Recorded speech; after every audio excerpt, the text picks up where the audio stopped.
অত্যন্ত বড় সাফল্য মালদা জেলা পুলিশের। মণিপুর থেকে গ্রেপ্তার মাদক পাচারের কিংপিন মণিপুরের বাসিন্দা নওয়াজ শরীফকে গ্রেপ্তার করল মালদা জেলা পুলিশ। মালদা জেলা পুলিশ সুপার অভিজিৎ বন্দ্যোপাধ্যায় জানান, মাদক পাচার মামলায় কলকাতা থেকে 2 জনকে আগেই গ্রেপ্তার করা হয়। তাদের জিজ্ঞাসাবাদ করে আরও 4 জনকে গ্রেপ্তার করা হয় গোয়া থেকে। এই 6 জনকে জিজ্ঞাসাবাদ করে মণিপুরের বাসিন্দা নওয়াজ শরীফের নাম উঠে আসে। ইম্ফল পুলিশের সাহায্য নিয়ে নওয়াজকে গ্রেপ্তার করা হয়েছে। ব্রাউন সুগারের ক্রুড ম্যাটেরিয়াল মণিপুর থেকে বিমানের মাধ্যমে কলকাতায় পাচার করত এই নওয়াজ। এমনকি বার্মা থেকেও ব্রাউন সুগারের ক্রুড ম্যাটেরিয়াল নিয়ে এসে তা কলকাতায় পাঠানো হতো। আপনারা জানেন, গত 25 জানুয়ারি আমরা কলকাতা থেকে ডালিম আলিয়াস সোহেল শেখ এবং তার একজন সঙ্গীকে অ্যারেস্ট করি।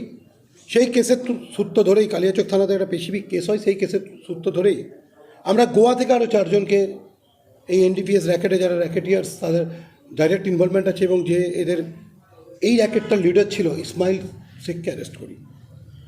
আমরা এটাতে জানতে পারি যে মণিপুর থেকে এরা ড্রাগের যে ক্রুড ম্যাটেরিয়াল, ব্রাউন সুগার তৈরির জন্য যে ক্রুড ম্যাটেরিয়াল, সেটাকে এরা নিয়ে আসছে এবং এটা ফ্লাইটে করে নিয়ে আসছে, ফ্লাইট ইউজ করে নিয়ে আসছে, প্লেনে করে। আমরা সেই কেসের ইনভেস্টিগেশনে নেমে ইসমাইলকে, ডালিমকে, এদেরকে যখন জিজ্ঞাসাবাদ করি তখন আমরা একজনের নাম পাই। তার নাম নওয়াজ শরীফ।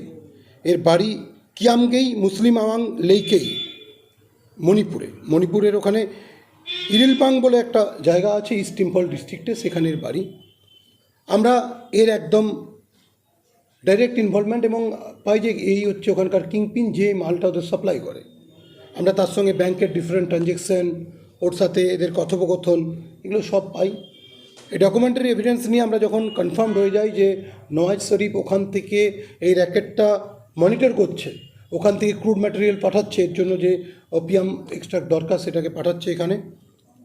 তো এবং পুরো এই যে অ্যারেঞ্জমেন্টটা, ওখান থেকে প্লেনে করে কলকাতা এয়ারপোর্টে পাঠানো, সেখান থেকে সেটাকে কেউ নিয়ে কালেক্ট করে এদের কাছে পৌঁছে দেওয়া, এই ব্যাপারটাও পুরোপুরি মনিটর করছে ইসমাইল শেখের সঙ্গে।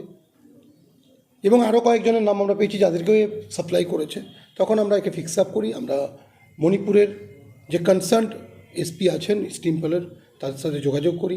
আমাদের একটা স্পেশালিস্ট টিম আমরা একটা ফর্ম করি, এসডিপিও কালিয়াচক, এসপি কাজল, ডিএসপি ক্রাইম এবং আমাদের SOG team under the supervision of the senior officers. তো আমরা তারপর এখান থেকে অ্যারেস্ট করে নিয়ে আসতে সমর্থ হই। আমরা এসপি ইস্ট ইম্ফলের ইমেন্স সাপোর্ট পেয়েছি এই কাজে। আমরা মণিপুর থেকে তাকে অ্যারেস্ট করে ট্রানজিট রিমান্ড নিয়ে আমরা এখানে নিয়ে এসেছি, কোর্টে ফরওয়ার্ড করেছি এবং ওখানে আরও যারা র্যাকেটে যুক্ত আছে আমরা জিজ্ঞাসাবাদ করছি। ওনাকে কোর্টে ফরওয়ার্ড করে আবার পিসিতে নেব, পিসিতে নিয়ে যে বাকি ইনভেস্টিগেশন আছে সেটা আমরা করব। মণিপুর থেকে অ্যারেস্ট করা কতটা কঠিন ছিল? তা এটা তো চ্যালেঞ্জিং আছেই ডেফিনেটলি। আপনারা জানেন মণিপুরের ওখানে বেশ কিছু এরিয়া আছে যেটা এটার দ্বারা ইনফেস্টেড। এর ইন্টারোগেশনে আমরা জানতে পারলাম যে ওখানে উখরুল, সেনাপতি, চূড়াচাঁদপুর অ্যান্ড কাংপোকপি, এই সমস্ত জায়গাগুলো, এছাড়া লিলং দাম বলে একটা জায়গা আছে, এই জায়গাগুলোতে এরা এই 4টে ডিস্ট্রিক্টে এরা ওখানে ওপিয়ামের বলছে, according to his confessional statement, যে ওখানে ওপিয়াম কাল্টিভেশন হয়, কপি কাল্টিভেশন হয় এবং সেখান থেকে ওরা এক্সট্রাগুলো কালেক্ট করে এবং সেখান থেকে লিলাং নাম বলে একটা জায়গাতে নিয়ে আসে, যেখান থেকে ওরা এটাকে আবার ডিস্ট্রিবিউট করা শুরু করে। তো এর যে সমস্ত রিলেটিভসরা আছে, বেশ কিছু রিলেটিভস এই র্যাকেটের সঙ্গে যুক্ত। ইনভেস্টিগেশনে, এই ইন্টারোগেশনে আমরা এটাও জানতে পেরেছি, প্রাইমারি ইন্টারোগেশনে, যে বার্মা থেকেও এরা পাহাড়ি পথে এগুলোকে কালেক্ট করে নিয়ে আসে। তো আমরা সেগুলো সব দেখছি। আমি আবার বলছি, we got immense support from SP east Imphal. আমাদের অফিসাররা তাদের সাথে যোগাযোগ করছিল। এটা খুবই টাফ একটা কাজ ছিল, কিন্তু SDPO Kaliachak, SP Gazole and other officers, they have worked hard. এটাকে আমরা ম্যাটেরিয়ালাইজ করতে পেরেছি। আমাদের অফিসাররা খুব নিপুণতার সঙ্গে, খুব দক্ষতার সঙ্গে এই কাজটা করেছে। আমরা মনে করছি এটা মালদা জেলা পুলিশের ক্ষেত্রে একটা বড় সাফল্য, যে যেখান থেকেও এই ক্রুড ম্যাটেরিয়াল